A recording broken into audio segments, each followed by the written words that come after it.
300 বা 400 কিলোমিটার দূর থেকে ঢাকায় এসেছেন এই মানুষগুলো। দূর থেকে প্রথমেই মনে হতে পারে তারা বুঝি কোনো তদন্ত কমিটির সদস্য, যেন কোনো গুরুত্বপূর্ণ কাজে নিয়োজিত।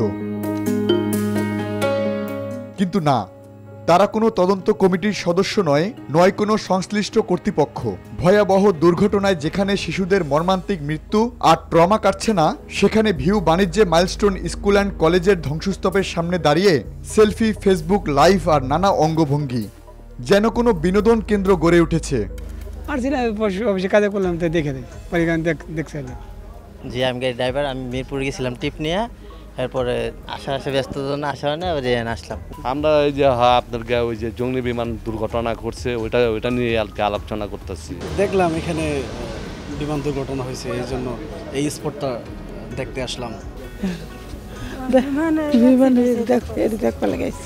সামাজিক যোগাযোগ মাধ্যম থেকে টাকা অর্জনের নেশায় মাইলস্টোন স্কুল অ্যান্ড কলেজের ধ্বংসস্তূপে নোয়াখালী থেকে ঢাকায় ছুটে এসেছেন মোহাম্মদ ইব্রাহিম।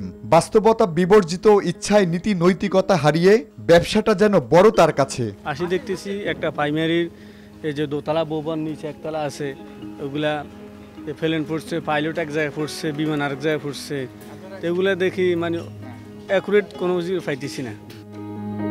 এবার দেখুন নওগাঁ জেলার পোরশা থানা থেকে আসা মোহাম্মদ আবু বকরের কাণ্ড। তিনি বোঝার চেষ্টা করছেন কিভাবে বিমানটি ভবনের ভেতরে ঢুকে এমন ভয়াবহতা ঘটালো। 400 কিলো দূর থেকে আসি দেখলাম এখানে 2 তলায় পড়েছে, বাচ্চারা ক্ষতি হয়েছে। সরাসরি পড়ছে তো এখানে, এই জায়গাতে পড়ছে। এবং আরও কয়েকজনকে আমি জিজ্ঞাসা করছি, বলছে না, এখানে পড়ার কারণে যেগুলো বাচ্চা মরছে। এই যদি হয় মানবতা, তাহলে সামনে নতুন কোনো ট্র্যাজেডি এলে আশ্চর্য হওয়ার কিছুই থাকবে না। কারণ শোকের বাজারে এখন ক্যামেরা আর রিয়াকশনের দামই বেশি।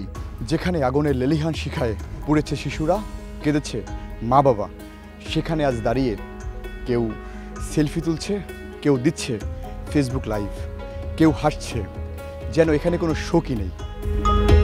এটা শুধুই ভবন নয়, এটা এক একটা পরিবারের কান্না, ক্ষত আর না ফেরার গল্প।